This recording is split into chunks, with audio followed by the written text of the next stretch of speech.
You probably heard something similar to the phrase, if it looks like a duck and walks like a duck. The obvious ending to this line is that, it's a duck. And generally this phrase is pretty effective. If it looks like a car and drives like a car, it's a car. If it looks like it's trying to squeeze money out of you and plays like a watered down version of a better game, it's made by Blizzard. If it looks like a girl and the writer has a devious side, you'll find yourself sexually confused. Generally, this expression works. However, in this video, I want to discuss a very specific instance where it doesn't. Before I really get into this, I want to say that I like Bioshock 2. I think it's a solid game, and like the rest of the Bioshock trilogy, has my recommendation. The reason I say this is because I'm going to be very harsh in my criticisms of this game, because I'm going to be comparing it to the first Bioshock. Not to say it's going to be a complete wash, and I will point out the few ways Bioshock 2 did improve on the original. Just be warned, I'm not pulling any punches. Bioshock 2 reuses Rapture as the setting, albeit different parts of it. This isn't inherently a bad thing. Rapture is one of the greatest settings in any media, but I will get into the issue this brings up in a minute. Bioshock 2's opening lays out the general premise of the game for you. You are a big daddy protecting your little sister. You kill a few hooligans, and then one of them uses their special move, Bioshock, Secret of the Ooze. After which, a lady approaches you. Presumably, the Shrek cum was equivalent to mind control since you follow her every command. She claims that the little sister is hers, and that her name is Eleanor. She then pulls out a true low-tier god classic. Zero purpose. You should kill yourself now! Time skip. You awake to a familiar sounding voice.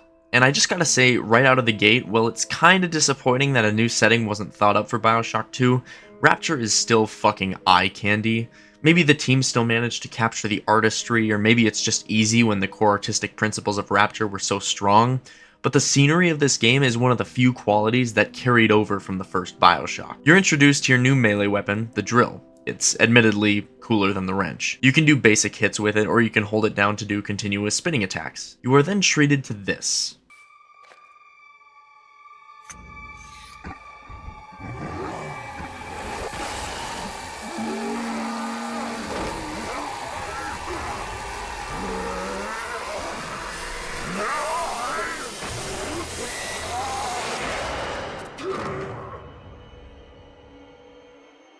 Daddy was sleeping for such a long time, and Eleanor has missed you. Find her and you'll be all better. Daddy! This cutscene introduces a recurring enemy that I'll discuss in a bit, and shows you a vision of a girl you'll become very familiar with. If you haven't guessed, it's your original little sister, obviously. Like, who else could it be?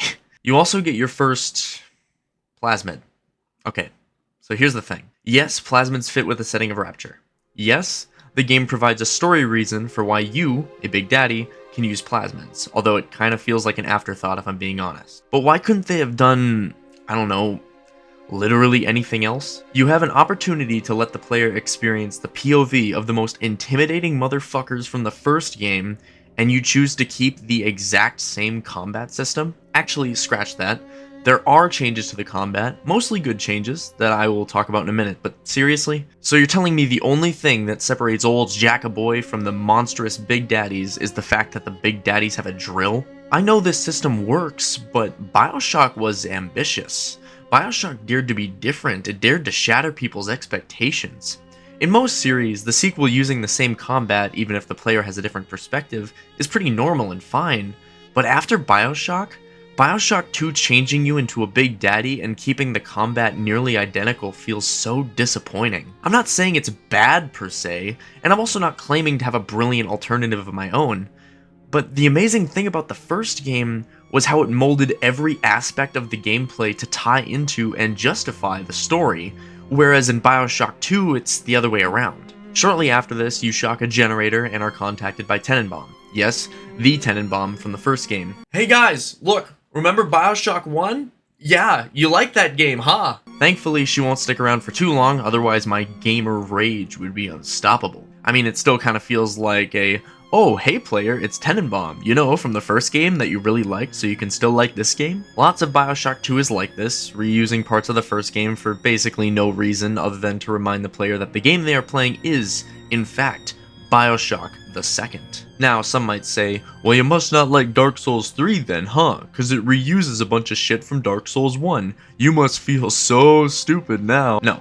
Well, it's true that Dark Souls 3 does reuse a lot of content and assets from Dark Souls 1. The difference is that Dark Souls 3 did this to make a point. From's creative side wanted to make something other than Dark Souls games, and Dark Souls 3 showed all the things people loved in Dark Souls 1 rotting and decaying. Dark Souls 3 was trying to say that to refuse to change, to keep doing the same thing over and over just because it works, and because you're afraid to change, is to die creatively, and to give up all that a once amazing idea had to offer. It's the reason that the people who love Dark Souls 3 and keep asking for Dark Souls 4 are fucking stupid, because they missed the point of the entire goddamn game. And it's the reason why Bioshock 2, just doing what Bioshock did in so many ways, feels cheap, lazy, and unnecessary, especially for a series that was initially defined by how ambitious it was, and how much it wanted to raise the bar. And since Infinite would, albeit with mixed results, also try to redefine the FPS genre, Bioshock 2 is left in a weird place as being the one that didn't really try to do anything new. Bioshock 2 does do a few things to change gameplay, however. For one, you no longer have to swap between your weapons and plasmids, they're now both always equipped, you only have to select which ones you're using. This change sounds a lot more substantial than it actually is, and I found it ultimately didn't make that much of a difference for me, it just makes the combat a bit more mindless. I will say that the weapon reloads being faster with less of an animation did feel better. There were plenty of times in Bioshock when I would interrupt my own reload animations because A, they took forever, and B, the gun should have been mechanically loaded at that point. This could be a me thing, but I found that happened way less in Bioshock 2. Either way, it's a small difference, but it was noticeable to me. Obviously, the guns they give you are also different. The pistol is replaced with the rivet gun, the camera works differently but serves the same purpose, and everything else is mostly a reskin. Though I must say, I love that they included the super shotgun. While I'll harp on the game for some of its overt use of specific things for the first game, some of the logs are really interesting and a welcome inclusion. Maybe it's just because Andrew Ryan was such an interesting and well-written character, but logs showing that he had another side to him and that he wasn't always completely confident in his own ideals are a great way to expand on the first Bioshock and really make Andrew Ryan seem so much more human. Diane insisted that we spend a weekend at the Adonis, and already I find myself seeking a respite from my vacation. She deems it necessary to chide me for working. The words dissolve into an endless animal bleat. I founded Rapture to be free of law and God, to live among those for whom work is our wage. Yet, when Diane speaks of bearing my child, I am given pause. Till now I had never considered my legacy. Perhaps after the new year. On your way to reach Tenenbaum, you are forced to tread outside Rapture's walls, which you can do because you're a big daddy in a diving suit. This is one of the few ways the game leverages the fact that you're playing as a big daddy to do something new, and while all you can do is walk around, just wow. Yeah, no complaints from me. There are a few points in the game you do this, and it's generally just used to get you to a new area. You can also get a remote hacking tool, which allows you to shoot darts. It can allow you to remotely hack things instead of being next to them, and there's of course auto-hack darts as well. The hacking in this game is, in my opinion, miles better than the first. It's still risky and can have similar consequences, but the difficulty difference from one hack to the next is much lower, and the damage you take for failure is also greatly reduced. And while some hacks can still trigger security, hacking the drones that come after you is now less painful because the base system is so much better. It's kind of hard to explain why exactly, but hacking in Bioshock 2 feels so much less aggravating, and I love it. This is also your second, more real introduction to the main antagonist of the game, Sophia Lamb. Lamb is essentially the one who runs Rapture now that Ryan is gone, seeing it as her family, which is a big thing in this game. You buy time for Tenenbaum and the Little Sisters to escape, and in her place to help you, she leaves Sinclair, who seems to want nothing more than to help you out and sell the salvaged tech from Rapture to the world to make a killing. I mean, fair, it would make a lot of money too. I could see a Big Daddy suit selling for at least $220 at H&M. This is also the point in the game where you need Adam, so the little sister mechanic returns. Why? So there are a few problems with this. Number one, since when can any big daddy just jump in and adopt a little sister? I was under the impression that specific daddies were assigned to specific sisters, but I could be wrong. Number two, how are you curing them? In the first game, the reason you could choose to save the little sisters was because Tenenbaum gave you the means to do so personally, implying that without this, it shouldn't be possible. And if you mean to tell me all the big daddies have the ability to do this, fucking why? That makes zero sense considering the big daddies are just supposed to be massive, mindless mutations with the sole purpose of serving as protectors. Was there really no other way for the player to get at him? For fuck's sake, you can get a bit of the stuff by exploring the open segments outside Rapture to find the sea slugs that the atom comes from. Why not add in some more depth to that, make a system out of it, I don't know. And if it was to bring back the whole morality question from the first game, A, you are literally a big daddy, so rescuing them could just be a result of your programming. B, there's another part of the game that already does that, which I'll talk about later, and C, I don't think the little sister mechanic in the first game worked particularly well to begin with, but at least it made sense. It feels so random and out of place in this game. Although, having the option to have the sister lead you to atom-filled corpses so you can get more stuff while you make your choice is a nice addition, cool idea, but the system as a whole just feels so tacked on, like, we kept this in because we didn't know what else to do. But me bitching about the system being there doesn't change that it is there, so let's move on. Despite my issues with keeping the system around, the big daddy fights are still pretty entertaining to do, and honestly sometimes play even better now that you don't have to swap between weapons and plasmids constantly. However, I do gotta say that for being a big daddy, you feel Bioshockingly fragile, even more so sometimes than the first game. I understand the game still needs to be somewhat challenging, but shouldn't you, like all the other big daddies, be tanky as hell? I don't know, I feel like if the game never showed me that I was playing as a big daddy, I would never even realize it from the gameplay. Well, except for the fact that you sound like a walking refrigerator. Once you acquire Incinerate to get through the ice blocking the rest of Rapture, you'll get to fight the new big scary enemy of the game. These are the Big Sisters, and holy fuck, they are not it. They have a very distinct sound effect, and the game will always warn you that they're coming to give you time to prepare. However, they're total bullshit. They kill you in 2 hits, they're insanely fast, making it hard for you to deal damage, they usually fight in concert with the normal splicers, and to top it all off, they are ridiculously tanky. I swear to God, every single time one of them showed up, without fail, I died at least once, and ran out of medkits and ammo for at least 2 of my guns, sometimes more. And unlike the big daddies, these are mandatory. As I've been going through the story, you might be noticing something. I'm not talking about the areas, the levels. And there's a reason for that. It's because they somehow managed to make them super forgettable. I can name you every level in the first Bioshock off the top of my fucking head, but the only level I remember the name of from Bioshock 2 is Persephone, and I only remember that because when I replayed it, I thought, damn, this looks like Halo had a baby with Subnautica. And also because it's basically the final area of the game where you, not literally, fight Lamb. And it's named after a Greek god, much like the Hephaestus core, which appeared to be the final level of the game, and was where you took after Abby to bash Ryan's head in. Also, this has no bearing on the video, but why are these areas named after Greek gods, but for Neptune's bounty in the first game, they decided the Roman version was better? It's not really an issue, but come on, pick a lane. As you make your way through the game, you'll encounter a few different side characters, each of whom you deal with in their respective levels. As you go through the areas, you'll hear their dialogue, find logs with their stories, and slowly learn more and more about them as you go. They will also end up being antagonistic to you in some way. A woman who sends waves of her men at you to protect her home, the man who was responsible for you being turned into the abomination that you are. At the end, you will be allowed to kill them or walk away. Now this is one of the few things Bioshock 2 tries that I kinda respect.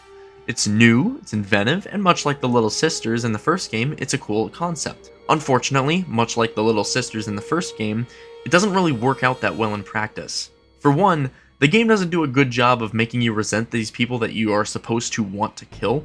Second, there's no punishment for leaving them alive. This problem existed in the first game as well. If you want the player's decision to make the morally right choice to be hard and meaningful, you need to punish good behavior. In Bioshock 2, nothing really happens when you decide not to kill one of these people, nothing that negatively impacts you at least. Even though this system has no impact, at least not in the way it was likely intended to, there is one brilliant story that it does tie into. When it comes to brass tacks, Bioshock 2's story and characters are well written and well executed. Sure, it's predictable as all hell up until the end, but it's a pretty good story where it counts. But while the main story was fine, there's a side story from the game that I remember infinitely more. The tragedy of Gil Alexander. You're introduced to Gil through a recording he left outside a security checkpoint into his research lab, as follows. October 9th, 1967. Hello. My name is Gilbert Alexander, and by the time you hear this, I will be clinically insane. I am recording these diaries in advance as a last-ditch effort to assist anyone I might threaten in dealing with me. My next message awaits you beyond the security checkpoint. The bioscan will ensure that you're sane enough to need it. Gil was a scientist for Fontaine Futuristics, and Sinclair remarks that he was involved with the original development of the Big Daddies and might have had something to do with you. Once inside, the current Gil talks to you through a drone. He's obviously got a few screws loose at this point, and another message from the past Gil tells you that he was well aware that he was losing his mind due to using himself as a test subject in his research. When you finally reach where his real body is, you're shown the results of his research. Gil from the past implores you to end him, even if he begs you to spare him in the present. He also tells you that if Lamb isn't stopped, Eleanor will suffer a similar, albeit less physically grotesque fate. It's hard to pin down exactly why, but this level really sticks with me. The horrific design of the laboratory, the constant duality between the proper, amicable Gil of the past and the thing that he ultimately turned into.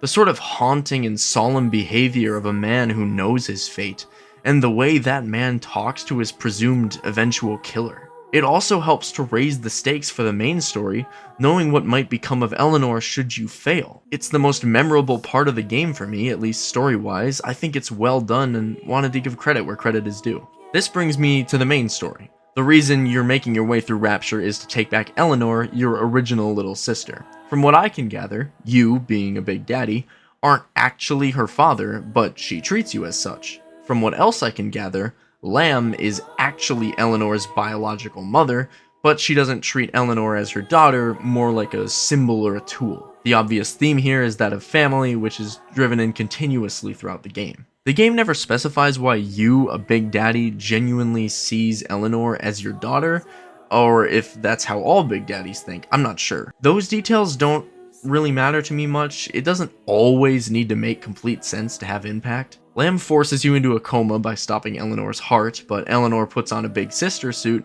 and the two of you break out with the goal of escaping to the surface. Eleanor gives you a special plasmid so that you can call on her for help in combat, which you can use for the rest of the game. It's kind of funny how strong she is too. As far as I can tell, she's invulnerable, she does nearly as much damage as you do, and honestly, the game becomes much easier from here on out. Though it doesn't excuse the 2-on-1 big sister fight that happened shortly before this, because that fight sucks horsecock. Despite its simplicity, I do think the story of you, Lamb, and Eleanor is decently compelling. Eleanor herself is probably the best part of Bioshock 2's story, and she does a great job of communicating the theme of family in the game. More specifically, the idea that family is not only something you have to fight for, but also something you have to decide for yourself. You are not her father, yet to her you are. You are family to her because she wants you to be, and presumably vice versa. I also liked that Sinclair wasn't just another Atlas betrayal, despite them both being overly friendly gentlemen with awesome accents. He truly was on your side until his tragic fate came to pass, something that was actually foreshadowed earlier in the game. In the end, you, Eleanor, and a bunch of little sisters Eleanor recruited to help her evaporate a bunch of water, yeah, Bioshock is weird, reach the surface. Eleanor extracts your essence from the Big Daddy suit, presumably because civil society wouldn't take too kindly if Diving Suit Gundam came strolling through the streets. I like the ending. Not as much as the ending of the first game, but it is nice and it fits in tonally with the rest of the story. After all that, Bioshock 2 is done. I replayed it in 5 hours, while Bioshock took me 8. I don't remember that big of a discrepancy from my first playthroughs, but whatever. With everything I just talked about, I want to reiterate. I like Bioshock 2. I think it's a solid game with a good combat, good story, a cool setting, and appropriate soundtrack. I think it's good. but that's all it is. I saw a video recently with the title, Why Bioshock 2 is the best Bioshock. And while the video is actually pretty good, and it's fine if you feel that way, I think that the mere idea that Bioshock 2 could be called the best Bioshock is insulting. Insulting to the ambition and boldness of the other two games. Insulting to the artistry and passion that Irrational had. Yes, Bioshock and Bioshock Infinite have a lot of problems, whereas Bioshock 2 accomplishes everything it tries to do. But that's because it doesn't try to do very much. Bioshock was trying to elevate what a first-person shooter could be. Bioshock Infinite tried to show people what video games were truly capable of. All Bioshock 2 did was prove that, like any other series, Bioshock could be milked for cash with a sequel. Again, I'm not saying Bioshock 2 is bad. I think Bioshock 2 is good. But good is all that it is. It might have less flaws than Bioshock or Bioshock Infinite, but it also has less ambition. It's easy to be perfect when you're essentially doing the bare minimum. It's easy to succeed when you don't take risks or try anything new. You know why Bioshock 2 is more forgotten than the other two games? It's not because it's just underrated and overlooked by literally everyone, it's because Bioshock 2 simply doesn't try as hard as the other two games. It's not as passionate, bold, or ambitious. It's not trying to raise the bar, it's content to merely hold on to it. It doesn't want to redefine what games can be, it merely wants to be what games already are. It doesn't want to crack open new ideas or break new ground, it wants to stand on the shoulders of a game that did. That isn't greatness, that's just good enough, which is a term that I would never apply to the other two Bioshock titles. Whew. Oh, that's done. I'm well aware that this video is very critical, maybe too critical of Bioshock 2. I do like the game, and my intent isn't to say that you can't like it, or even that it can't be your favorite Bioshock, but I just think it's important to remember what made Bioshock so special, and it was not perfection. Bioshock 2 is a good game, and I'm sure that if you looked at it through the lens of how many flaws does this game have, it could probably be argued that it's the strongest game of the trilogy.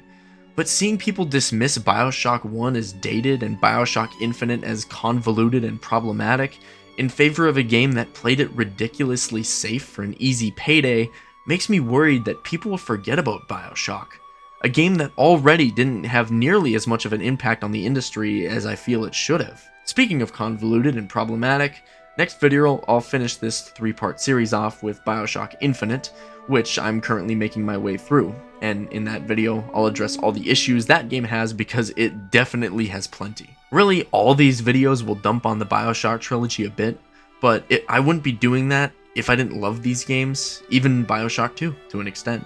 I've said my piece, part 3 is coming soon, and this is goodbye for now.